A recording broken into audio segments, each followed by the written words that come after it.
우리 보도록 하겠습니다.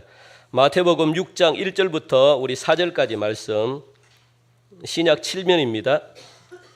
마태복음 6장 1절부터 우리 4절까지 우리 말씀을 6장 1절부터 4절까지 우리 말씀을 한 목소리로 우리 교독하시겠습니다. 봉독하시겠습니다. 6장 1절부터 4절까지 우리 한 목소리로 우리 천천히 말씀을 기억하시면서 우리 봉독하도록 하겠습니다. 시작. 사람에게 보이려고 그들 앞에서 너희 의를 행하지 않도록 주의하라. 그리하지 아니하면 하늘에 계신 너희 아버지께 상을 받지 못하느니라. 그러므로 구제할 때에 외식하는 자가 사람에게서 영광을 받으려고 회당과 자리에서 하는 것 같이 너희 앞에 나팔을 불지 말라. 진실로 너희에게 이르노니 그들은 자기 상을 이미 구제할 때에 오른손이 하는 것을 왼손이 모르게 하여 내 구제함을 엄밀하라. 엄밀한 중에 보시는 너희 아버지께서 갚으시리라. 아멘. 참고로 여러분들, 제가 오늘 주일 설교 원고가 저 뒤에 있습니다. 여러분 가지고 가실 분들은 가져가시고 10부밖에 제가 복사를 안 했기 때문에 필요하신 분들은 빨리 가져가시기 바랍니다. 오늘은 굉장히 중요한 말씀이기 때문에 여러분들이 가셔가지고 말씀을 계속 보셔요. 보시면 이 원리가 나오기 때문에 이게 이 원리구나 여러분들 알 수 있습니다. 오늘 우리는 맥주감사주의를 우리가 지키고 있습니다. 지난 반년 동안 하나님이 주시는 은혜가 얼마나 많습니까, 여러분들? 너무 많죠. 그 은혜에 감사하여 오늘도 여러분들이 모여가지고 함께 감사로 예배를 드리는 게 바로 맥주감사주일입니다. 이스라엘 백성들은요, 세 가지 큰 절기를 지켰습니다. 유월절, 그리고 맥추절, 또 수장절. 왜 이스라엘 백성들이 이처럼 매년마다 절기를 갖다가 지키고 절기를 지켜야 되는 이유, 그게 뭘까요 도대체? 왜 이스라엘 백성들은 절기를 그렇게 중요하게 생각했을까요? 간단하죠, 여러분들. 절기 속에는 하나님의 구원 역사가 들어가 있기 때문에 그렇습니다. 그러니까 하나님이 우리 이스라엘 백성들, 나를 하나님이 구원해 주신 그 은혜에 너무너무 감사해서 매년마다 그 은혜를 기억하기 위해서 절기를 지냈다는 거예요. 이 이스라엘 백성들의 영적인 탁월한 감각이 굉장히 뛰어나죠. 그 하나님이 나를 구원해 주신 그 은혜가 너무나 감사해서 그 구원을 잊지 말자고 절기를 지키는 거예요. 그러니까 절기 속에는요, 이스라엘 백성들, 우리를 구원해 주신 하나님의 그 은혜를 기억하자. 그러니까 이 이스라엘 백성들에게 있어가지고 절기는 구원의 역사를 기억하는 그런 장치가 바로 절기라는 겁니다. 자, 한번 여러분들 보시기 바랍니다. 유월절. 어떤 사건입니까? 출애굽 사건을 기억하면서 애굽으로부터 해방의 하나님을 예배하면서 그 뜻을 기억하자는 거예요. 우리를 해방해 주신 하나님 감사합니다. 잊지 말자는 거죠. 맥추절은 어떤 절입니까? 이 봄, 첫 수확을 하나님께 주신 것, 하나님 너무너무 감사합니다. 앞으로도 하나님께서 이런 놀라운 수확을 우리에게 주실 줄 믿습니다. 하나님 감사합니다 하면서 그것을 잊지 말자는 거예요. 그렇게 해서 하나님의 감사를 기억하자. 그래서 맥추절을 지키는 겁니다. 그리고 수장절은 뭡니까? 가을에 하나님께서 포도 수확을 하면서 일주일 동안 천막을 치고, 그리고 또 그 절기를 갖다가 광야에서 지키는 절기로서 이스라엘 백성들의 이 광야 생활을 갖다가 기억하자는 거예요. 광야 생활에서 하나님이 포도 수확을 주시고, 그리고 또 먹을 것을 주시고, 이처럼 우리가 하나님의 은혜를 갖다가 기억하면서 한 주 동안 광야에 나아가가지고 텐트를 치면서 하나님께 충성을 다짐하는 그런 절기가 바로 수장절입니다. 잊지 말자는 거예요. 이처럼 하나같이 자신들이 살아온 이 나라의 역사를 갖다가 기억하자, 그겁니다. 그래서 절기는 기억하는 데 있어요. 기억하는 데. 하나님이 우리와 함께 하는 것을 기억하는 것. 이걸 이스라엘 백성들은요, 뼈저리게 경험했거든요. 하나님이 우리와 함께 하는 것. 하나님이 함께 하지 않는 삶과 하나님이 함께 하는 삶이 얼마나 차이가 나는지, 이걸 갖다가 이스라엘 백성들은요, 굉장히 뼈저리게 경험했습니다. 그러니까 이 하나님이 함께 할 때와 함께 하지 않을 때 이스라엘의 역사는요, 완전히 달라요. 이제는 그 아픈 역사를 더 이상 되풀이하지 말자는 겁니다. 그 교훈이 담겨 있는 것이 바로 절기라는 거예요. 그래서 절기는 여러분들 굉장히 중요하죠. 우리나라도 뭐 3.1절, 또 이 광복절, 6.25, 그리고 제헌절, 개천절, 뭐 이런 절기들이 있잖아요. 왜 이 절기를 우리나라가 지킵니까? 잊지 말자는 거예요. 그 아픔을. 더 이상 그 아픔을 되풀이하지 말자. 그래서 절기를 지키는 거죠. 왜냐하면 이 역사를 잃어버리면 앞으로 미래가 없기 때문에 그래요. 그래서 역사가 갖는 가치가 굉장히 중요한데, 이 역사의 가치가 이렇습니다. 여러분 한번 보시면 역사의 가치가 왜 중요하냐. 우리 첫째 같이 읽어볼까요? 첫째 시작.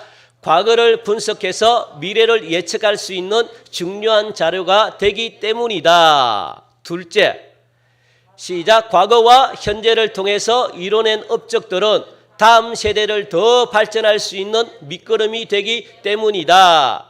셋째, 선조들이 살아왔던 삶의 방식들, 지혜들, 풍습들이 지금 후손들에게도 그대로 연결고리가 되어서 어색하지 않게 만드는 연속성을 갖게 하는 중요한 의미가 담겨져 있다. 그래서 여러분들 역사를 알아야 되는 거예요. 역사를 모르면 미래가 없죠. 이처럼 역사의 가치는요, 굉장히 중요한 가치를 갖다가 지금 담고 있다는 것을 우리가 볼 수 있죠. 그래서 수천 년 동안 이 방랑했던 이 유대인들의 역사가 생명을 잃지 않고 또 선조들의 역사를 보존할 수 있었던 것은요, 해마다 유대인들이 지키는 그 절기 속에 있습니다. 절기를 지켰기 때문에 나라의 역사가 잃지 않고 천년 이상, 그리고 수천 년 동안 4,000년 이상의 떠돌이 생활을 했음에도 불구하고 나라를 잃지 않았던, 나라의 역사를 그대로 지금까지 물려받았던 그런 놀라운 어떤 역사를 만들어갈 수 있는 그 힘이 바로 절기를 지키는 그 힘 속에 있었다는 것을 우리는 알 수가 있는 거죠. 그 중에서도 유대인들은요, 하나님과 함께 할 때가 참 행복했구나, 하나님이 우리를 지켜줄 때가 참 풍요로웠구나, 그 사실을 뼈저리게 깨달으면서 날마다 해마다 전 세계에 나가 있는, 흩어져 있는 많은 유대인들이 어떻게 해요? 이스라엘로 돌아와 가지고 1년에 한 번씩 드리는 이 6월절 절기를 다 지켰다고요. 하나님이 함께 하셨기 때문에 우리 이스라엘이 여기까지 부강할 수 있었다. 그걸 고백하면서 기억하자는 거죠. 우리들도 하나님이 함께하는 그런 아름다운 역사를 여러분들 만들어갈 수 있는 그런 은혜가 있기를 주님의 이름으로 간절히 축원드립니다. 하나님이 함께 하셔야만 우리 교회가 은혜로 든든히 서갈 수 있다는 것 여러분들 기억하셔야 돼요. 그래서 하나님의 은혜에 감사하면서 이 감사를 가지고 여러분들 예배를 드리셔야 됩니다. 오늘 우리가 함께 생각할 주제도 마찬가지죠. 하나님이 함께하는 믿는 사람들은요, 어떻게 신앙생활을 실제적으로 해야 되는가 하는 그 문제입니다. 그 문제가 오늘 본문의 문제예요. 하나님께서 성도들을 부를 때 두 가지 이름으로 하나님이 부르십니다. 첫 번째 이름은요, 신부라는 이름으로 하나님이 여러분들을 부르셔요. 신부. 그런데 이 두 가지 이름은 하나님은 아무나에게 부르지 않습니다. 이 신부라는 이름으로 우리가 부를 때 이 신부라는 이름으로 우리를 부를 때가 있는데, 아가서에 보면은 주로 나의 어여쁜 자야, 나의 사랑, 나의 신부 이런 표현을 많이 하죠. 그렇다면 하나님은 어떨 때 신부라고 하나님이 우리를 부를까, 그겁니다. 어떨 때 하나님이 우리를 부를까? 하나님이 어떨 때 우리를 부를까, 그거예요. 신부라는 말을 갖다가 어떨 때 부를까? 그것은 여러분들 잘 기억하시기 바랍니다. 신부라는 말은 하나님을 사랑하는 자들에게 붙여지는 이름이 바로 신부라는 거예요. 하나님을 사랑하는 자만이 하나님이 그 자에게 신부, 나의 신부다 이렇게 부르는 거예요. 그러니까 신부라는 이름은 하나님을 사랑하지 않으면 하나님이 안 불러요. 그리고 둘째, 하나님은 우리에게 무엇이라고 부릅니까? 딸이라고 부르잖아요. 딸. 너는 내 사랑하는 딸이다. 이 딸이라고 표현을 하는데, 어떨 때 하나님은 우리에게 딸이라고 하나님이 부르실까요? 딸이라는 말도 하나님이 함부로 안 불러요. 그냥 우리가 그냥 막 딸이라고 그냥 막 사용해서 불러서 그렇지, 하나님은 함부로 부르지 않습니다. 어떨 때 하나님은 우리에게 딸이라고 부를까요? 바로 순종하는 자들에게 붙여지는 이름이 딸입니다. 순종하는 자에게만 하나님은 딸이라고 불러요. 그러니까 여러분들 기억하시기 바랍니다. 신부라고 표현하고 딸이라고 표현하는 것은 하나님이 함부로, 이 신부는 하나님을 사랑하는 자에게만 붙여주는 이름이고, 그리고 딸이라는 것은 순종하는 자에게만 붙여지는 이름이라는 거예요. 아무나에게 그렇게 붙여지는 이름이 아닙니다. 그래서 하나님은 이 두 가지 이름을 아무나에게 사용하지 않죠. 오직 하나님을 사랑하고 순종하는 자들에게만 붙여지는 이름이라는 사실을 여러분들이 반드시 기억하시기 바랍니다. 이게 바로 오늘날 성도들이 이 땅에서 행해야 될 일들이다라고 말해요. 하나님께 사랑하고 순종하는 것, 이게 바로 이 땅에서 저와 여러분들이 해야 될 일이다라고 그렇게 오늘 본문이 말하거든요. 이 사실을 기억하면서 오늘 여러분들 설교를 들으시기 바랍니다. 오늘 본문인 이 6장 전체 말씀 속에 나타나 있는 주제를 보면은 우리가 신앙생활 하는데 직접 관련된 문제들에 대해서 4가지로 지금 예수님이 우리에게 말씀하고 있어요. 직접 관련된 말씀. 일상생활 속에서 살아가면서 부딪히는 그런 문제들에 대해서 예수님은 4가지로 말씀하고 있는데, 첫 번째가 구제생활입니다. 두 번째가 기도생활입니다. 세 번째가 금식생활입니다. 네 번째가 물질생활입니다. 이게 바로 6장 전체의 내용이에요. 이 내용을 어떻게 우리가 일상생활 속에서 참으로 이 직면하고 있는 그런 문제들이다라고 그렇게 말씀하시면서 이것을 누구에게? 유대인들, 바리새인들에게 지금 비유하고 있는 거예요. 이게 굉장히 중요하다는 거예요. 여러분들 기억하시기 바랍니다. 4가지. 구제생활이고 기도생활이고 금식생활이고 물질생활이고, 이 가운데 구제, 기도, 금식은요 우리의 신앙생활과 관련된 겁니다. 경건생활과 관련된 거예요. 믿음생활과 관련된 거예요. 구제, 기도, 금식은. 그리고 물질생활은 성도들의 실제 생활, 그런 일상생활과 관련된 거거든요. 물질이라는 것은.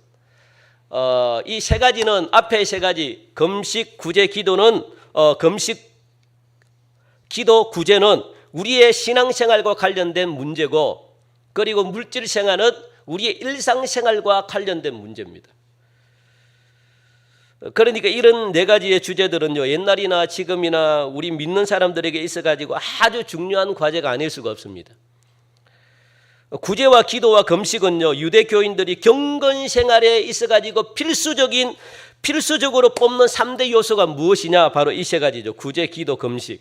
이거는 유대 바리새인들 율법에 나와 있어요. 반드시 지켜야 된다. 그렇게 율법에 나와 있습니다. 정의되어 있어요. 그러니까 모든 유대인들은 반드시 하기 싫든 뭐 좋아서 하든 이 3가지는 반드시 해야 돼요. 왜?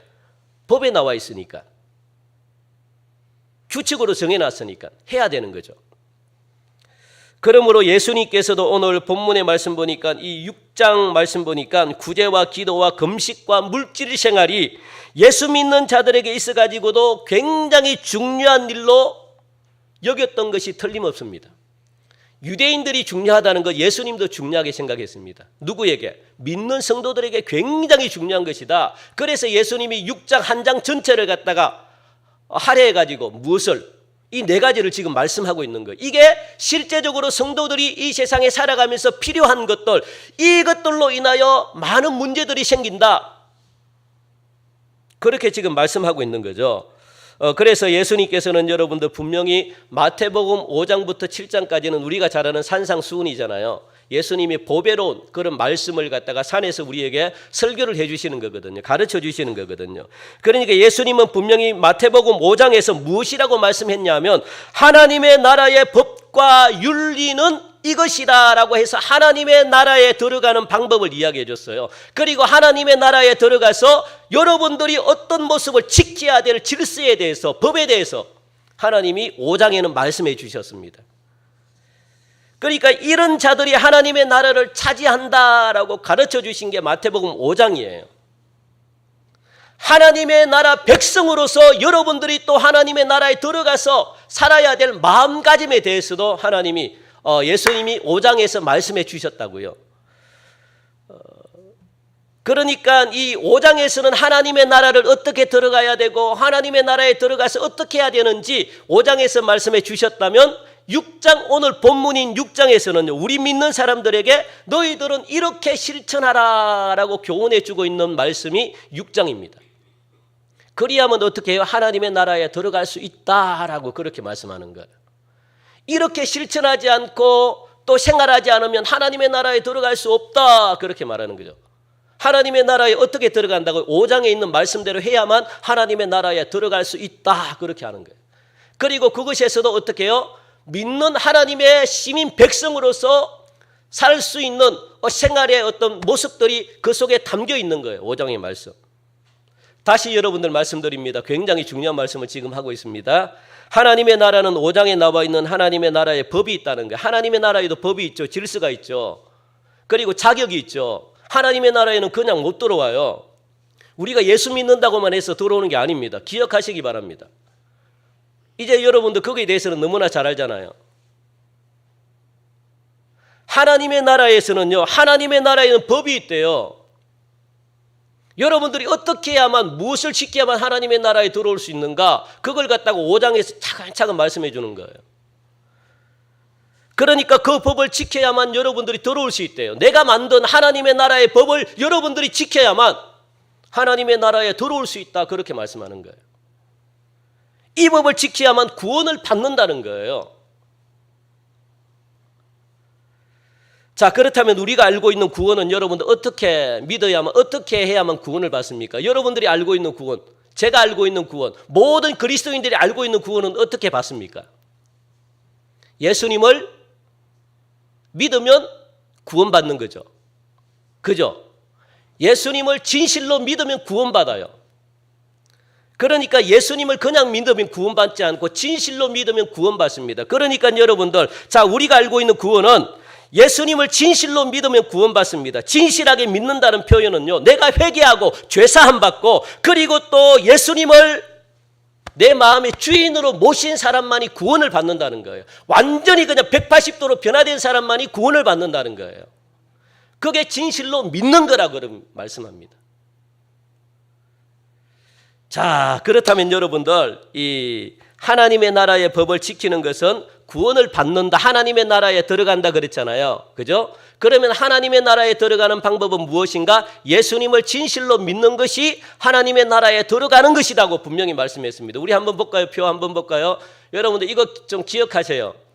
제가 여러 번 제가 설교 시간마다 매번마다 했던 말과 똑같습니다. 그러니까 하나님의 나라의 법을 지키는 것은 무엇을 받는다고? 하나님의 나라에 들어가는 거래요. 구원을 받는 거래요. 그러면 구원이 뭡니까? 예수님을 진실로 믿으면 구원을 받는다는 거예요. 그러면 하나님의 나라의 법을 지켜야만 구원을 받는다는 것인데 예수님을 진심으로 믿는 믿음과 동일할까요? 동일하지 않을까요? 동일한 거죠. 그렇다면 예수 믿는다는 것은 뭡니까? 믿음으로 표현이 나타나야 된다. 그게 뭡니까? 5장에 가르쳐주는 그 말씀을 지키는 때. 그 마태복음 5장에 나오는 말씀을 너희들이 이 땅 가운데 실천하고 지켜야만 어떻게 무엇을 받는데요?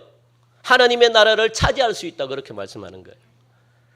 그게 구원의 조건이 되는 거죠. 이해가 되시나요? 그러면서 6장에는 이걸 지켜라 그렇게 말하면서 지금 말하고 있는, 그러니까 5장의 내용이 뭡니까? 팔복이고 소금과 빛이 돼야 되고 화내지 말아야 되고 간음하지 말아야 되고 그리고 악한 뭡니까? 악한 자를 대적하지 말아야 되고 원수를 사랑해야 되고 이렇게 해야만 하나님의 나라를 들어갈 수 있는 자격이 있다는 거예요. 이게 하나님 예수님이 우리에게 말씀하신 법입니다. 그래서 6장은 이걸 지켜라. 그래서 이걸 갖다가 여러분들 좀 더 구체적으로 그러니까 5장의 내용을 여러분들이 자세히 보면 무엇인가 한마디로 딱 나타날 수 있습니다. 사랑입니다. 사랑입니다. 사랑. 하나님의 나라의 법은 무엇으로 이루어졌는가? 사랑으로 이루어졌습니다.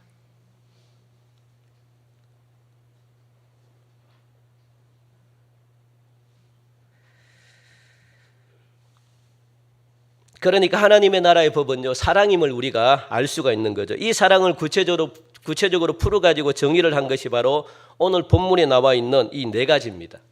구제고 기도고 금식이고 물질 생활로 삶을 표현해라 그렇게 말하는 거예요. 그렇게 하지 않으면 너희들은 믿음이 없는 자다 그렇게 말하는 거예요. 믿음은 여러분들 관념적으로 뭐 형상적으로 뭐 이렇게 두리뭉실한 게 믿음이 절대 아닙니다. 믿음은 반드시 예수님은 무엇으로 나타나야 된다고 말씀했습니까? 삶의 표현으로 나타나야 돼요. 행함과 행실로 나타나지 않으면 여러분들 절대 믿음이 없는 거예요. 그러면은 그 사람은 변화되지 않은 거죠. 반드시 변화된 사람들은 무엇으로 나타납니까? 빛으로 소금으로 삶의 열매로 반드시 나타나게 되어 있습니다. 예수님은 그걸 보신대요. 너희들의 삶의 열매가 있느냐? 열매는 뭡니까? 변화된 나의 모습입니다. 그러니까 이렇게 네 가지 하지 않으면 구체적으로 그러니까 우리가 모르니까 예수님 우리가 믿음이 뭡니까? 예수님이 우리에게 가르쳐 줬는데도 모르니까 그 당시 가장 이슈적으로 문제로 가장 대두됐던 이 네 가지를 갖다가 보여주면서 이렇게 해라 그렇게 말씀하는 거예요. 이게 내가 원하는 거다.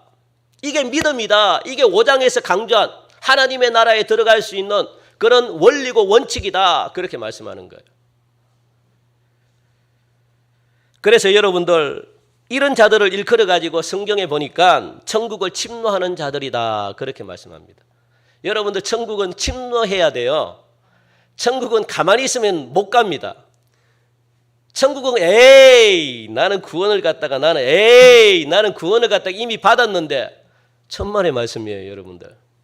마귀는 그러면 가만히 놉니까? 나는 노력 안 해도 나는 이미 내가 예수 믿는 순간 나는 구원받았는데 큰 코 다칩니다. 천국은 부지런히 침노하는 자들이에요. 마귀는 여러분들 우리가 배웠잖아요. 알잖아요. 마귀는 여러분들 가만히 잠만 자는 존재가 아니에요. 우리의 힘으로 마귀를 이길 수가 없습니다. 마귀는 자꾸 여러분들 혼을 갖다가 건드려요. 생각과 감정을 자꾸만 하나님과 멀리하게끔 만들어요. 그래서 구원은 지금 우리가 계속 이루어가는 거죠. 우리가 구원을 이룬 게 아니에요. 계속 주님 오실 때까지 예수님 오실 때까지 구원을 계속 이루어가는 거죠. 그래서 여러분 이 땅 가운데 어떻게 해요? 거룩해라 하는 이유가 그거예요. 왜? 마귀란 놈은 우는 사자처럼 우리를 갖다가 잡아 삼키려고 막 계속 공격하기 때문에 그래서 천국은 여러분들 부지런히 침노합니다. 침노한다는 것은 치열하게 싸운다는 거예요. 치열하게 싸운다.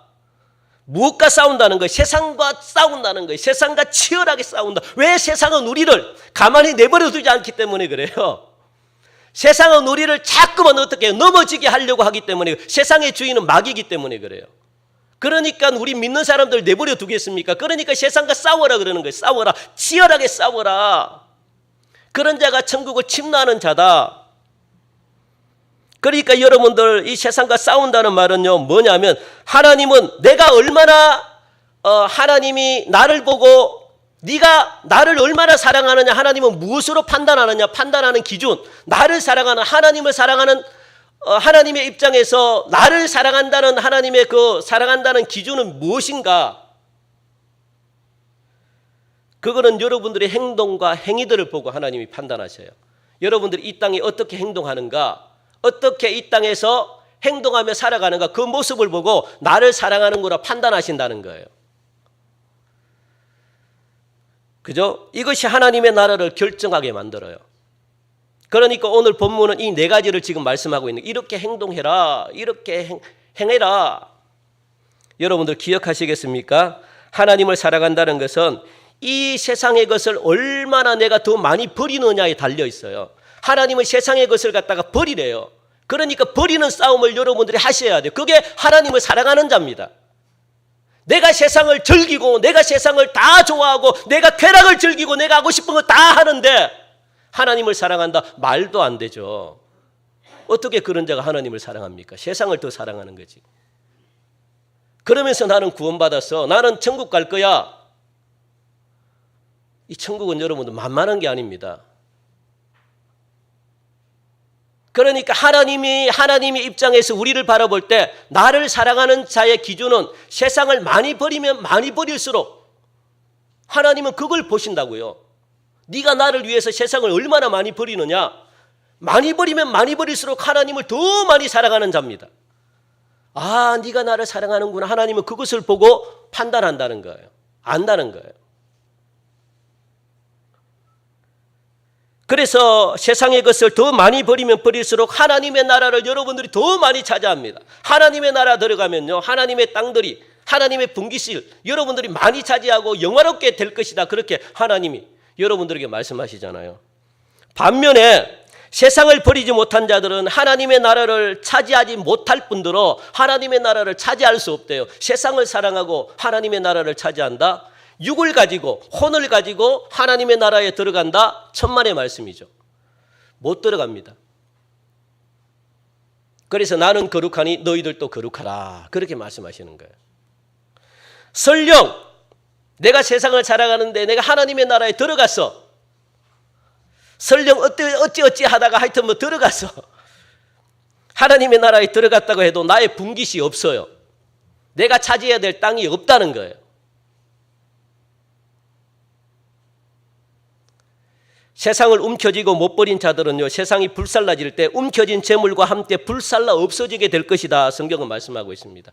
그래서 성경은요, 그들의 보물이 있는 곳에 마음도 있다. 그렇게 말씀하시잖아요. 그들의 보물이 있는 곳. 그들은 누굽니까? 세상을 사랑하는 사람들이죠. 그러니까 보물이라는 것은 뭡니까? 세상이라는 거예요. 내가 세상의 마음이, 세상의 보물이 가 있는데, 내가 세상의 눈이 가 있는데 하나님을 사랑한다 아니라는 거예요. 마음도 세상에 가 있다, 보물에 가 있다는 거예요. 결국 그들의 보물은 세상에 있기 때문에 세상의 마음이 가 있다는 말입니다. 이처럼 세상의 것을 버린다는 것은 하나님을 더 사랑하기 때문에 버리는 거예요. 그러므로 하나님을 사랑하고 이웃을 향해서 하나님의 사랑을 나타내는 선행을 할 때, 착한 일을 할 때, 하나님이 원하는 그런 행동을 할 때 하나님은 이런 자들은 무엇이라고 말하느냐? 바로 알곡이다. 그렇게 말하는 거예요. 알곡이다. 알곡들은 여러분들 어떻게 되는 줄 아시죠? 하나님께서 추수할 때 한 곳에 모아가지고 나중에 하나님이 추수할 때 낫을 대고 다 추수해가지고 하나님의 창고에 들인대요. 들어오게끔 하신대요. 그렇기 때문에 천국은요, 높음과 낮음의 자리가 있어요. 천국은 평등하지 않습니다.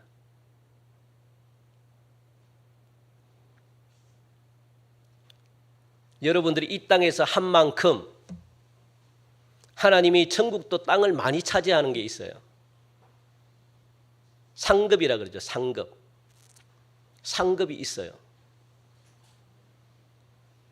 저는 안 들어가 봤기 때문에 모르겠지만 하여튼 천국은 나중에 여러분들 천국 가보셔가지고 한번 말씀 한번 해줘 보세요.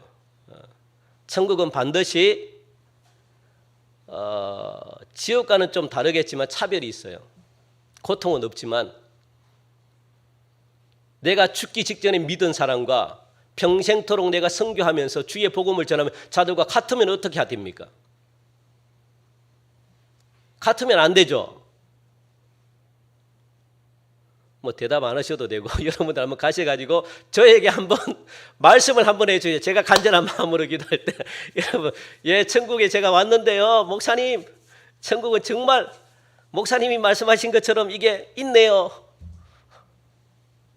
저는 안 가봤는데 그래 상급이 있다 그러잖아요. 그러니까 여러분들이 차지해야 될 분깃이 있대요. 분깃이.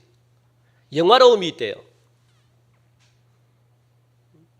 그런데 모르겠어요. 그것 때문에 뭐 부끄러운지 안 부끄러운지는 모르겠는데 하여튼 천국은 있습니다. 그걸 여러분들이 반드시, 그래서 여러분들이 헌신과 수고와 눈물과 땀과 그리고 예수님을 위해서 고난받고 핍박당하고 이거 여러분들 반드시 보상을 받게 돼 있어요. 억울해할 필요 없습니다. 그래서 이 땅에서 여러분들 고난을 많이 받고 예수님 때문에 어려움을 많이 받으면 받을수록 감사하게 생각하십시오.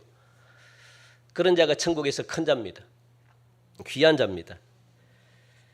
자, 이제 하나님의 나라의 법이 사랑이고 우리가 지켜야 될 기독교 윤리의 기준이 사랑이라고 했을 때 구제와 기도와 금식과 물질 생활은요, 기독교인들이 경건 생활에 있어가지고 매우 중요한 요소가 되고 있다는 것을 우리가 이제 알게 됐죠. 굉장히 중요합니다. 그런데 문제는 유대교인들이 바리새인들이 이 자기가 지키는 이 경건 생활과 물질 생활이 잘못되어 있다는 거예요. 그 유대인들의 경건 생활은 위선적입니다. 그리고 또 외식적인 생활로 타락해 버렸어요. 그들은 일주일에 한 번 이상 구제를 해요. 왜? 법으로 나와 있기 때문에 일주일에 한 번 이상은 구제를 했고요. 그리고 또 일주일에 이틀은 금식했습니다. 그리고 하루에 3번 여러분들 기도했어요. 여러분 이걸 무시하면 안 됩니다. 굉장한 겁니다. 그런데 왜 이것이 허례의식에 끝나느냐? 왜 이것이 외식에 끝나느냐? 그 속에 사랑이 없기 때문에 그래요. 사랑이 없기 때문에. 하나님의 나라는 온통 사랑으로 이루어졌습니다. 그런데 사랑하는 마음이 없기 때문에 하는 모든 것들은 전부 다 울리는 꽹과리가 되는 거예요. 그러니까 허례의식으로 전락이 됐다는 거예요. 생명이 없는 거죠. 경건생활이. 유대인들은 구제할 때마다 무엇이라고 오늘 본문에 보니 나팔을 불어대요. 자기가 구제할 때마다 자기 구제를 알려요. 그냥 막 나팔을 불어대고 그리고 구제했고 그리고 기도할 때마다 사람에게 보이려고 해당에 사람들이 지나가는 그 거리에 서가지고 크게 그냥 하늘에 계신 주제시여 막 사람이 들리도록 그냥 그렇게 나는 기도한다. 그렇게 막 큰 길에 서가지고 기도했고요. 금식할 때도 슬픈 표정을 얼굴로 그냥 막 내가 금식한다고 나타내요. 막 이게 유대인들 바리새인들이 행했던 그런 외식이었습니다. 그러니까 예수님은요 하나님을 사랑한다 하면서 그리고 물질 생활에도 문제가 있었거든요. 그들은 하나님을 사랑한다고 하면서 그들은 이방인들과 같이 물질을 갖다가 더 우선하며 살았습니다. 이게 하나님을 사랑하는 게 아니죠. 예수님께서는 이와 같은 유대인들의 형식적인 경건생활과 잘못된 경제생활을 비교하시면서 하나님의 나라 백성들에게 경건생활과 올바른 경제생활이 무엇인지 그 원칙을 지금 제시하고 있는 거예요. 너희들은 이렇게 하지 말라. 그런데 유대인들이 하는 이 경건생활과 물질생활, 경제생활은 굉장히 중요한 것이다. 그런데 내가 제대로 된 것을 내가 가르쳐 주겠다. 그러면서 지금 말씀해 주고 있는 거예요. 누구에게? 성도들에게. 이게 굉장히 중요하기 때문에. 자, 첫 번째, 우리는 유대교인들이 율법적으로 일주일에 한 번 이상 구제하고 2번 이상 금식하고 하루에 3번 이상 기도했다는 사실을 여러분들이 반드시 기억하시기 바랍니다. 유대인들은 그렇게 했어요. 그 유대율법에는 구제와 기도와 금식과 물질 생활의 규범이 제정되어 있기 때문에 어떤 모양이든지 해야 돼요. 강제성을 해야 되죠. 그러니까 형식적인 게 많이 나왔다는 거예요. 저들은 형식적이지만 이와 같은 경건 생활을 하려고 노력했던 사람들이 유대인들입니다. 그런데 아무도 잘못이라고 가르쳐주는 사람이 없기 때문에 바른 길로 가라고 이야기하는 사람이 없기 때문에 자기들이 잘못된 걸 모르죠. 그 안타까운 거예요. 그래서 여러분들이 제대로 교육을 받아야 돼요. 신앙생활도 여러분들 제대로 하셔야 돼요. 내가 신앙생활을 맞게 하는지 내가 종교생활만 하는지 아무도 가르쳐주지 않으면 몰라요. 맞습니까? 내가 지금까지 수십 년 동안 예수 믿었는데 구원받지 못해요. 그러면 신앙을 갖다가 잘못한 거예요. 수십 년 동안. 우리가 그렇게 신앙생활을 하고 있다고요.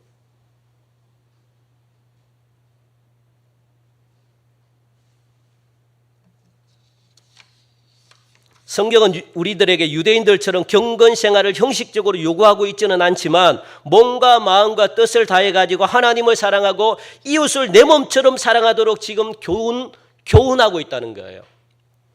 기독교 윤리를 사랑으로 봤을 때 여러분들 기억하시기 바랍니다. 이 기독교 이 도덕과 기독교 우리 예수 믿는 사람들이 지켜야 되는 이 윤리 그리고 도덕적인 부분을 우리가 사랑으로 봤을 때 구제와 금식과 기도 역시 이 대속적인 입장, 그러니까 대속적이라는 것은 뭐냐면 넓은 의미에서 저 사람들을 어떻게 구원할까 그겁니다. 넓은 의미에서 그 개인적인 구원에 거치는 것이 아니고 이 금식과 구제와 기도는요 넓은 의미에서 내가 어떻게 하면 더 많은 이 나라 민족을 위해서 내가 구원할까, 이게 대속적인 의미예요. 이 대속적인 의미의 입장을 갖다가 여러분들이 이해하셔야 되는데 유대인들은 대속적인 의미를 가지고 있습니다. 개인적으로 구제를 거치지 않아요. 구제와 기도와 금식은 한 개인을 구원하기 위한 것이 아니라는 거예요. 유대인들은 어떻게 해요? 민족과 이웃을 사랑하는 전제로 그 기본 원칙이 정해져 있습니다. 그러니까 유대인들이 하는 금식은요 나라를 살리는 금식이었어요. 유대인들이 하는 구제는요 나라를 살리는, 그러니까 이웃을 살리는 구제였습니다. 유대인들이 하는 기도는 나라를 위한 기도였어요. 내 개인을 위한 게 절대 아닙니다.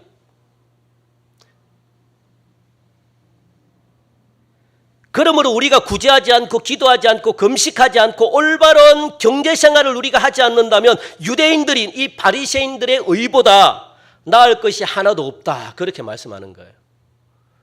여러분들이 하지 않고 에이 저 율법주의자들 말할 수 없다는 거예요. 비판할 수 없다는 거예요. 여러분들 비난할 수 없다는 거예요. 하지 않고 하는 모든 행동들 말하면 안 된다는 거예요. 왜? 너희들은 저 바리새인 의보다 나을 게 하나도 없기 때문에 말할 필요가 자격이 없다는 거예요. 왈가불가할 자격이 없다는 거예요. 저들은 형식적이지만 나라를 생각하면서 구제했고 나라를 생각하면서 금식했고 나라를 생각하면서 기도했다는 거예요. 형식적이지만 너희들은 그렇게 하냐? 그렇게 지금 예수님이 묻고 있는 거예요. 그러니까 너희들이 나중에 저 바리새인들을 따지고 비난하고 싶다면 먼저 구제와 기도와 금식과 경제생활을 그렇게 하고 난 다음에 말을 해라. 그렇게 말하는 거예요. 그렇지 않으면 바리새인들 의보다 나을 게 하나도 없다. 그 말씀하고 있는 거죠. 그러므로 구제와 기도와 금식과 올바른 경제생활은요 모두가 다 이웃들과 관계가 있음을 여러분들 기억하시기 바랍니다. 그 기본 바탕이 뭡니까? 사랑입니다. 사랑. 우리가 유대인들을 비판할 때 이런 경건한 생활과 경제생활의 실천이 없이 그냥 유대인들을 비난하는 것 무모한 일이다라고 그렇게 예수님이 가르쳐주고 있는 거예요. 그걸 지금 예수님은 첫 번째로 교훈해주고 둘째는요 구제는 어떻게 할 것인가 그겁니다. 여러분들 예수님께서 사람에게 영광을 얻으려고 하지 말라 나팔을 불지 말라 말씀하십니다. 이런 사람은 이미 이 땅에서 이 세상에서 상을 다 받았기 때문에 하늘에서는 상이 없다라고 이야기하는 거예요. 여러분 절대로 사람들이 칭찬 들으려고 하지 마십시오. 하늘에서 상 하나도 없습니다. 칭찬 안 하는 게 감사하게 생각하셔야 돼요. 나는 일을 했는데 칭찬 안 해줬다. 여러분들을 위해서 제가 칭찬 안 합니다. 그래서 여러분 기억하세요. 제가 뭐 몰라서 안 하는 게 아니고 여러분들 이 땅에서 칭찬 듣고 이 땅에서 상을 갖다가 다 찾아 먹으려고 그러면 제가 마음껏 제가 여러분들 칭찬해 주죠. 그런데 이 땅에서 여러분들 칭찬을 받아버리면 하늘에서 이미 상이 없대요. 왜? 너는 이 땅에서 칭찬 다 받았지 않느냐? 그래서 죄송합니다만 대형 교회 목사님들이 참 위험한 게 상이 없어요. 대부분 다 그런 건 아니지만 왜냐하면 이 성도들이 너무 목사님을 갖다가 막 우러러보고 예수님이 받아야 될 하나님의 영광을 받아야 될 영광을 갖다가 다 그냥 이 땅에서 다 그냥 그러니까 예수님이 하나님이 한탄하시는 거예요. 그 하늘나라에 상이 없는 거예요. 그러니까 성도님들이 그걸 만든 거죠. 목사님들이 그렇게 되려고 하는 게 아니고 성도님들이 자꾸 우리 목사님 최고입니다. 우리 목사님 잘하십니다. 우리 목사님 위대합니다. 나도 모르게 그냥 내 자아가 올라가는 거예요. 그래서 하나님의 영광을 내가 다 가로채는 거죠. 저를 여러분들이 그렇게 만들면 안 됩니다. 저를 섬길 필요도 없고요. 저를 사랑할 필요도 없고 사랑을 해주셔서 속으로 기도도 해주시고 그런데 저를 막 이렇게 할 필요는 없어요. 하나님께 영광을 올려드려야 되죠. 그러면 제가 어느 순간부터 어떤 사람이 되겠습니까? 하나님 위에 있는 사람이 돼요. 그러면 저는 구원을 못 받을 뿐만 아니라 하나님의 앞에서 저는 상을 하나도 없어요. 그거는 성도님들이 만드는 겁니다. 그러니까 한 500명 이상 되는 교회만 돼도 담임 목사의 위치가 그 정도 올라가요. 그래서 사람들이 자꾸만 목사님이 열심히 했기 때문에 교회가 이렇게 부흥됐습니다. 이것부터 시작해가지고 목사님이 열심히 했기 때문에 이렇게 전혀 없어요. 여러분들 할 필요가 없습니다. 서로에 대해서도 할 필요가 없어요. 그냥 기도만 해주시면 되는 거예요. 서로를 위해서도 아이고 열심히 수고했네요. 너무너무 아유 집사님이 없으면 안 됩니다. 권사님이 없으면 안 됩니다. 할 필요가 없습니다. 그냥 감사는 하나님께 올려드리시고 여러분 그분을 위해서 기도해 주시면 돼요. 기도. 그리고 여러분들 내가 칭찬 못 받았다고 해서 서운해할 필요 절대 없습니다. 따라합시다. 나는 절대로 서운해하지 않는다. 제발 아셨죠? 아셨습니까? 삐지지 마십시오. 시험 들지 마십시오. 그냥 감사로 받아들이세요. 감사. 아, 나를 하나님이 사랑하시는구나. 하나님만 알면 되지. 이 바리새인들 그랬다는 거예요. 지금 나팔을 불면서 자기가 그냥 다 이야기했다는 거예요. 상이 하나도 없습니다. 여러분들 구제는요, 살아가는 동기에서 나와야 돼요. 그럴 때 하나님은요, 은밀한 중에 하는 게 구제거든요. 그럴 때 하나님은 여러분들이 한 모든 은밀히 보시는 아버지께서 여러분들이 했던 모든 구제를 갖다가 하나님이 갑절로 갚아주시겠다, 그렇게 말씀합니다. 둘째, 그래서 여러분들 구제는 의무감에서 절대 하면 안 됩니다. 명예욕을 가지고 절대 하면 안 됩니다. 그래서 교회가, 우리 교회도 앞으로도 마찬가지입니다. 어느 지역에 누군가가 도와주길 원하면 전부 다 사진 찍어가지고 막 이렇게 막 그냥 이게 뭐 1000만 원 기증했습니다 하고 이렇게 막 찍고 막 하는데 우리 교회는 절대로 그런 거 없습니다. 예, 그렇게 하지 마십시오. 예, 뭔가 나타내려고 그러고 우리 교회를 나타내려고 그러고 막 모르겠습니다. 하여튼 제가 이렇게 말해놔야지 나중에 안 하지. 그렇게 하려고 하면 목사님, 여러분들이 막 여러분 제발 좀 목회자에게도요 말을 해줘야 돼요. 목회자를 정말 사랑한다면 목회자가 잘못된 길을 가고 있는데 말씀을 해주셔야 돼요. 그렇다고 미워하는 마음으로 하지 말고 정말로 사랑하는 마음으로, 목사님 이런 마음, 이거는 좀 하나님이 기뻐하지 않는데 목사님 이렇게 좀 해주십시오. 이거는 좀 그러면요 들을 게 있으면 들어요. 말 안 하는 게 사랑 안 하는 거예요. 그러니까 여러분들이 반드시 그렇게 해주셔야 돼요. 그래야만 서로를 위해서도 좋아요. 그리고 둘째, 그리고 셋째, 기도를 어떻게 할 것인가, 그겁니다. 기도를 어떻게 할 것인가. 기도도 사람에게 보이려고 하지 말래요.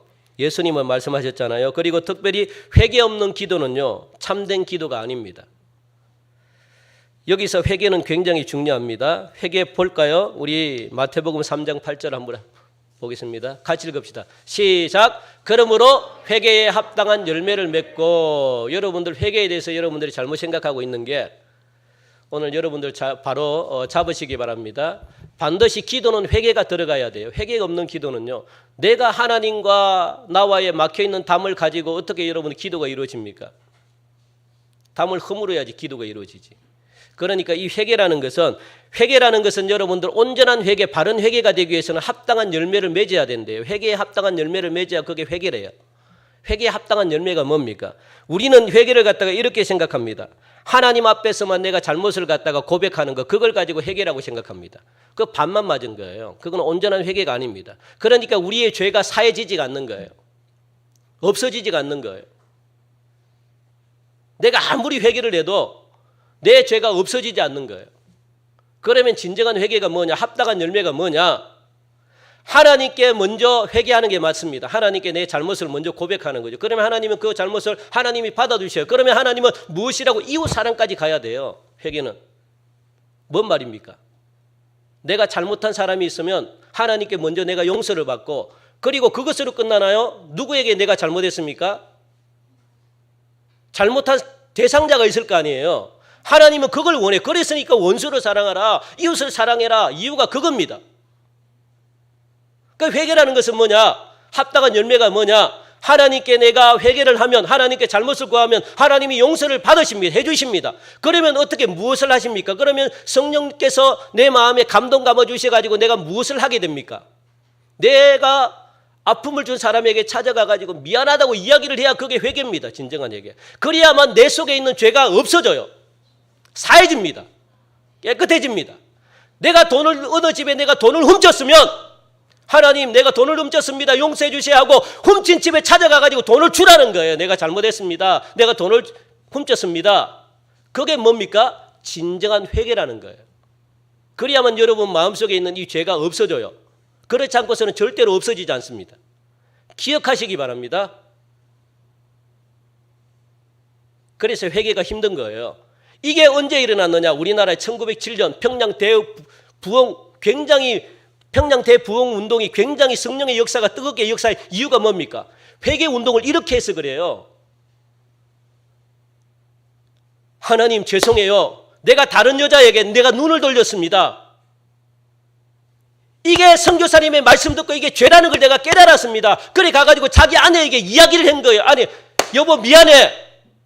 내가 다른 여자를 갖다가 이렇게 했는데 미안해. 용서를 구했다고요. 이런 간정들이 예배 시간에 막 이루어지. 내가 달걀을 너무 먹고 싶어가지고 어느 집에 가가지고 달걀 10개를 내가 훔쳤어요. 하나님 용서해 주세요. 그리고 그 집에 가가지고 2배로 갚아줬다고요.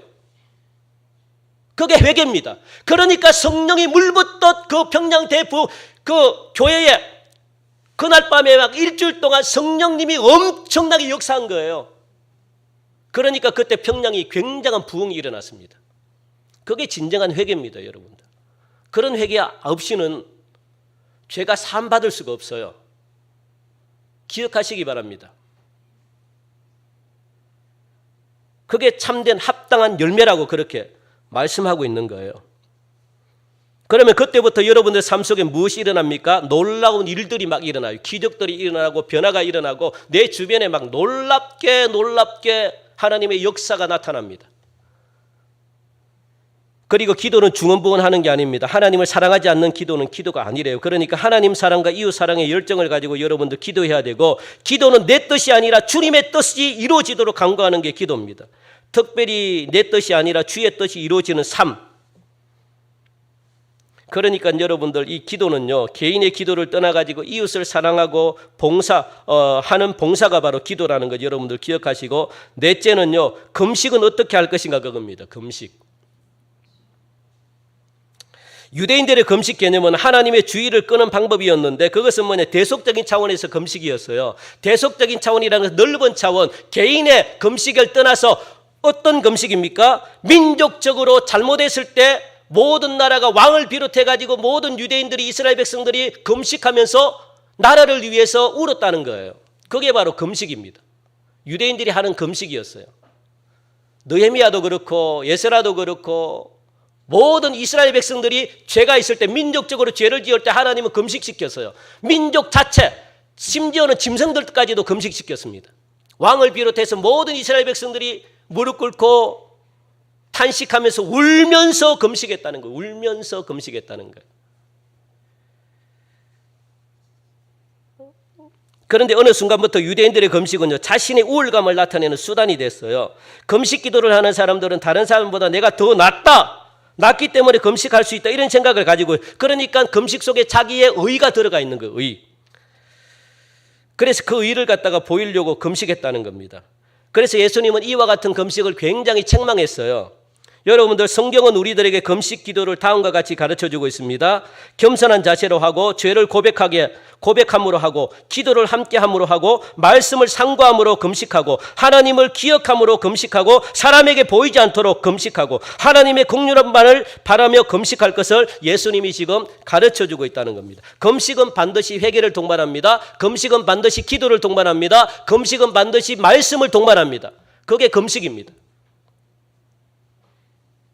그러면 그 금식은요, 엄청난 힘이 금식 속에 숨어 있습니다. 금식의 유익이 뭘까? 금식의 유익. 여러분들, 세상의 신인 이 마귀는요, 우리의 뒷덜미를 꽉 붙들고 있어요. 여러분들 뒷덜미를 꽉 붙들고 있기 때문에 여러분들이 변화되고 싶잖아요. 얼마나 많이 노력합니까? 그렇습니까? 안 그렇습니까? 내가 옛날의 습관과 간섭과 행동을 버리기를 원해서요. 그래서 끊임없이 여러분들이 기도합니다. 그런데 여러분들 잘 됩니까? 안 됩니까? 옛날의 모습을 잘 버릴 수 있습니까? 없습니까? 없죠. 왜 그럴까요? 마귀란 놈이 여러분들 뒷덜미를 꽉 잡고 엄청난 힘을 가지고 옛날로 돌아가지 못하게끔 여러분들 마귀는 꽉 잡고 있어요. 그러니까 여러분들의 힘을 가지고 절대로 이 마귀의 이 뒷덜미 잡고 있는 이 힘을 갖다가 이길 수가 없습니다. 그러니까 변화가 일어나지 않는 거예요. 내가 아무리 기도해도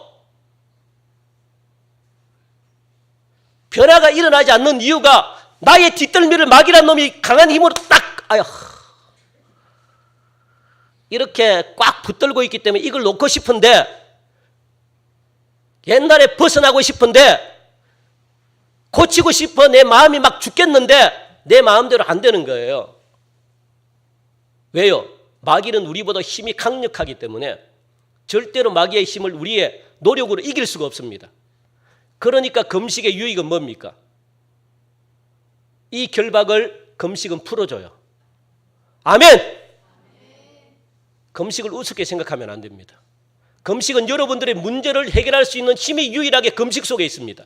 그러니까 여러분들이 문제가 힘들고 어렵고 내 자신이 힘들다 그러면 여러분들 하나님 앞에 간절한 마음으로 금식하십시오. 금식은 여러분들의 성경 한번 볼까요? 같이 읽읍시다. 시작. 내가 기뻐하는 금식은 결박을 풀어주며 멍에의 줄을 끌어주며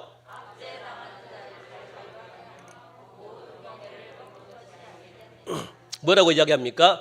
흉악의 결박을 여러분들 풀어준대요. 그리고 멍에의 줄을 끌려주며 압제당하는 뒷덜미 잡고 있죠. 자유하게 해준대요. 자유하게. 모든 멍에를 꺾는 것이 아니겠느냐. 여러분들의 모든 문제가 무엇으로 풀립니까? 금식으로 풀립니다. 아멘. 그러니까 여러분들 금식을 통해서 회개의 영을 주시기 때문에 그래요. 금식은. 왜요? 금식은 하나님을 기뻐하는 걸 하려고 하는, 세상을 버리는 게 금식이잖아요. 내 자, 내 욕심, 내 쾌락, 내 잘못된 습관들, 내가 가지고 있는 버릇들, 이걸 갖다가 금식을 통해 가지고 내가 먹지 않으면 내 육체를 쳐서 복종하려고 하는 게, 그러니까 하나님이 기뻐하는 일을 갖다가 금식은 하는 거거든요. 그러니까 무엇을 하나님이 회개할 수 있는 영을 갖다가 성령, 회개할 수 있는 영을 부어주셔서 그 회개를 통해서 눈물 콧물 흘리게 하고, 그리고 회개를 하니까 성령님이 나의 속에 역사를 하는 거예요. 성령님이 들어오시니까 마귀는요 꼼짝 못하는 거죠. 마귀는 성령님 이길 수가 없어요. 그러니까 내 속에 있는 이 뭡니까? 내 속에 있는 이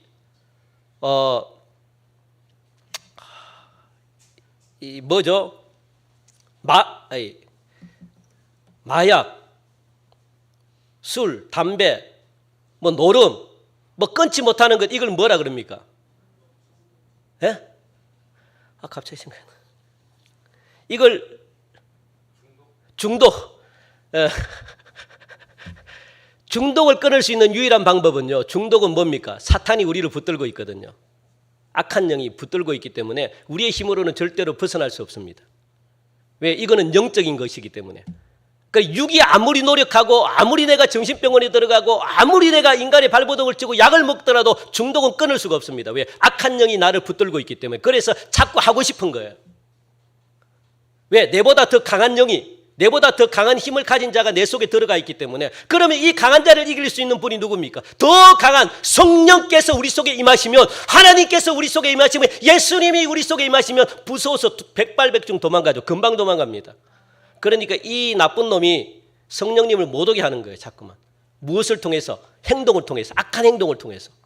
그러니까 악한 행동을 하고 있는 의지는 나에게 있기 때문에. 하나님은 강제적으로 우리를 갖다가 어떻게 해요? 막 강제적으로 할 수 없잖아요. 우리를 사랑하기 때문에. 그러니까 성령님 금식이 바로 그 역할을 한다고요. 금식은요, 회개의 영을 부어주셔가지고 그 회개 속에 어떻게 해요? 성령을 부어주시고 성령께서 모든 묶여있는 결박, 이 뒷덜미를 잡고 있는 이놈의 힘까지도 다 그냥 박살내게 만드는 거예요. 그래서 우리를 변화시키게 만들죠. 그러니까 변화되니까 여러분들의 문제가 착착착착착 풀리는 거예요. 나도 모르게 착착착착착 고침받는 거죠. 내가 그렇게 노력했던 게 순간적으로 그냥 변화되는 거예요. 그러니까 여러분들 사도 바울처럼 될 수가 있는 거예요. 세상이 그렇게 좋았는데 예수 믿고 난 다음부터, 내가 성령님을 만나고 난 다음부터 왜 그래 세상이 싫고 예수님이 그렇게 좋아 보이는지, 그렇게 고백할 수 있는 거예요. 여러분들 반드시 기억하시기 바랍니다. 그래서 금식은 사탄의 강력한 힘을 박살내게 하는 거예요. 금식은 그래서 영이 살아나는 거죠. 그래서 우리를 자유함으로 인도합니다. 이러므로 이사야 58장 6절 우리 읽었나요? 읽었죠. 금식. 그러니까 내 육체가 죽고 나쁜 습관들이 죽고 쾌락들이 죽고 자아들이 다 죽기 때문에 자신에게 엄청난 유익을 가져다 줍니다. 그러니까 하나님이 얼마나 기뻐하시겠습니까? 마지막 다섯째, 경제생활을 어떻게 해야 될 것인가? 예수님께서 우리 믿는 사람들에게 경제생활의 대원칙을 여러분들 주셨습니다. 물질생활이죠. 중요합니다. 예수님은 본문 말씀을 통해 가지고 물질을 녹슬게 하면 안 된다. 19절부터 쭉 나와 있거든요. 너희를 위하여 보물을 땅에 쌓아두지 말라. 제발. 좀과 동록이 해야 한다. 구멍을 뚫고 도둑질한다. 그러니까 너희들은 그냥 녹슬게 그냥 이 물질을 갖다가 땅에 그냥 쌓아두기만 하지 말라. 그렇게 예수님이 책망하십니다. 왜요? 녹이 슬기 때문에 도적을 맞기 때문에 그러니까 보물을 땅에 쌓아두지 말라. 이 보물이라는 말은 여러분들 경제생활에 있어 가지고 가치가 있는 모든 것들이 경제생활에 있어서 가치가 있는 모든 것들을 지칭하고 있는데 여기 땅이라는 것은 육체적인 욕구 내 자신만을 위해서 그리고 내 자신의 편안과 안일만을 위해서 사용하는 게 육체입니다. 육체 땅입니다. 땅. 나만 위해서 사용한다는 거예요. 하나님 물질을 그렇게 사용하면 안 된다. 그게 바로 어떻게 도덕이 든 거고 그게 바로 녹이 쓰는 거다. 예수님께서 이와 같은 교훈을 주신 것은 우리 신앙생활에 있어 가지고 물질을 부정하는 말씀이 아닙니다. 오히려 적극적으로 긍정적인 말씀으로 지금 받아들이셔야 돼요. 왜? 예수님이 하나님이 인류에게 경제생활을 주셨기 때문에 물질을 하나님이 주셨기 때문에 물질은 굉장히 사람을 살리라고 하나님 우리에게 주신 겁니다. 굉장히 선하게 사용하라고 물질을 주신 거예요. 그런데 이 물질이 하나님이 주신 선물인데 이 물질을 가지고 누구예요? 이 물질의 노예가 되어버렸기 때문에 인생의 목적이 물질이 되어버렸기 때문에 이걸 야단치는 거예요. 인생은 그냥 이 물질을 수단으로 우리에게 줬는데 우리는요 이걸 갖다가 목적으로 사용하고 있어요. 목적. 수단으로 물질을 주셨는데 이 물질에 전부 다 노예가 돼가지고 이 모든 물질은 무엇하기 위해서 인류의 행복을 위해서 쓰라고 하나님이 그렇게 만들었는데 돈 많은 사람들이 전부 다 독점해가지고 물질을 안 주고 말이야 다 부여잡고 나중에 하나님 앞에 엄청나게 혼납니다. 기억하시기 바랍니다. 물질은 모두가 필요하게끔 모두에게 공평하게 주셨는데 나눠 쓰고 그리고 또 생명 살리고 인류의 평화를 위해서 이 안전을 위해서 그렇게 생명을 살리는데 행복을 위해서 이 물질을 갖다가 쓰라고 주셨는데 선용하라고 주셨는데 그리고 보물을 하늘에 쌓으라고 주셨는데 나누려고 생각하지 않고 그래서 물질을 선용할 수 있는 지혜가 뭐냐면 하나님의 나라와 하나님의 의를 먼저 구하는 거예요. 여러분들. 그게 하나님이 주시는 지혜입니다. 그게 하늘에 보물을 쌓는 거예요. 반드시 기억하시기 바랍니다. 물질이 없어서 불행이 아니라 하나님의 의가 없기 때문에 하나님을 사랑하지 않기 때문에 그죠? 그래서 불행한 거예요. 그래서 생지옥이 되는 거죠. 이 세상이. 참으로 현실이 비참하죠. 일을 해도 먹고 살 수 없는 그런 안타까운 세상이 누가 만들었을까요? 우리 인간들이 만들었습니다. 서로가 물질을 갖다가 탐닉하니까. 자연이 그렇게 된 것과 똑같습니다. 그러니까 잘못된 세상이죠. 우리 하나님께서도 누구든지 열심히 정당하게 일하며 행복하게 살 수 있는 세상을 약속해 주셨는데 그걸 갖다 독점하는 거예요. 독점. 이게 왜 그런지 모르겠어요. 지나치게 물질을 축적하고 사는 사람들은 보물을 땅에 쌓아두는 사람들이다라고 말합니다. 그 사람들은 보물을 녹슬게 하고 보물을 헛되게 함으로 인류 사회에 해독, 독을 끼치는 사람이다. 그렇게 하나님이 예수님이 말씀하시는 거예요. 우리는 이 세상 모든 물질이 인류 사회의 행복을 위해서 여러분들 선용될 수 있기를 간절히 바랍니다. 그래서 우리 교회도 나중에 이 교회가 좀 커지고 그리고 이 재정적인 많은 이게 있으면 교회 재정을 막 이렇게 가지고 있으면 안 됩니다. 그냥 어떻게 해요? 생명 살리고 영혼 구원하고 그리고 또 인류 평화를 위해서 이렇게 행복을 위해서 하나님이 그렇게 하는 교회는요 넘치도록 주십니다. 그게 하나님의 약속이거든요. 그래 붙들고 있으니까 안 주시는 거예요. 여러분 가정에도 가난한 가정들 대부분 보면요 우리 집도 굉장히 가난합니다. 그래서 부모님들이 이게 자녀들에게는 잘 주는데 남에게는 막 인색해요. 그러니까 가난해요 우리 가정이. 가난한 가정은 주는 걸 두려워합니다. 그런데 여러분들 부자들이 왜 부자가 된 줄 아십니까? 아낌없이 주니까 그래요. 하나님이 그 가정을 축복해 주니까. 그래서 가난한 사람들이 대부분 다 마음이 좁아요. 넓지가 않습니다. 그 굴레를 못 벗어나요. 그래서 동네 가게가 힘든 거예요. 왜요? 줄 줄을 모르니까. 동네 가게는 굉장히 비싸거든요. 인색하니까. 그런데 대형마트가 왜 잘 됩니까? 싸게 주거든요. 싸게 주니까 사람들이 와요. 그게 원리입니다. 이 세상의 원리도 그렇게 되는데 하나님의 나라의 원리는 하나님이 이미 그렇게 만드셨다고요. 자꾸 줘라. 사랑은 줄 때 커진다. 내가 더 준다. 하나님의 원칙을 그렇게 만드셨다고요. 그게 없어지는 것이 아니라 하나님이 더 주셔요. 모자람이 없도록 하나님이 주셔요. 그런 세상을 위해서 물질을 주셨는데 그게 바로 선용입니다. 선용. 바른 데 사용하는 거예요. 이렇게 해서 우리 믿는 사람들은 하나님 사랑과 이웃 사랑의 정신을 가지고 엄밀히 구제하고 엄밀히 기도하고 엄밀히 금식함으로 하나님의 거룩하신 뜻을 이루어드리는 그런 생을 여러분들이 살아가시길 바랍니다. 우리는 서두에서 말씀을 드린 것처럼 절기를 지켜야 되는 이유가 무엇인지에 대해서 말씀을 드렸습니다. 왜 절기를 지켜야 될까요? 그것은 바로 하나님이 함께하지 않는 삶이 얼마나 비참한지 역사를 통해서 현실을 통해서 기억하라는 거예요. 하나님이 내 생활 속에 없다고 생각하면요, 우리는 아무렇게나 그냥 기도도 주고 있는 기도, 금식도 주고 있는 금식, 구제도 주고 있는 금식, 구제, 아무런 열매를 맺지 못한다는 거죠. 기억하십시오. 하나님을 사랑하고 인간을 사랑하는 것이 하나님이 기뻐하는 삶이라는 사실을, 그리고 하나님의 나라를 소유하는 것임을 여러분들이 반드시 기억하시고, 그래서 하나님 앞에 섰을 때 여러분들 많은 상급으로 하나님의 나라의 소유가 여러분들 기업이 많아지게끔 그렇게 여러분들 하루하루 살아가시는 은혜가 있기를 주님의 이름으로 간절히 축원드립니다. 하나님 참 감사합니다. 우리 사랑하는 성도님들 오늘도 맥주 감사주의를 맞이하여 하나님의 귀한 말씀을 듣게 하시니 감사합니다. 사랑하는 성도들 가정들마다 개인의 삶마다 하나님이 동행하지 않으면 우리가 어떻게 살아가는지를 오늘 말씀을 통해서 우리에게 잘 보여주고 있습니다. 하나님을 사랑하게 하시되 또 이 사랑을 이 세상 가운데 삶으로 나타나게 도와주시되 이웃 사랑으로 나타나는 것입니다. 하나님, 우리가 금식하고 기도하고 구제하고 그리고 또 이 물질 생활을 할 때 이웃 사랑하는 마음을 가지고 하나님, 그들에게 우리가 줄 수 있는 모든 것들을 줌으로 말미암아 하나님의 나라가 날마다 확장되어지는 그런 축복을 허락하여 주옵소서. 감사하며 예수님 이름으로 기도하옵나이다. 아멘. 우리 시간 함께 일어나셔서 날 구원하신 우리 주님께 찬양 올려드리겠습니다.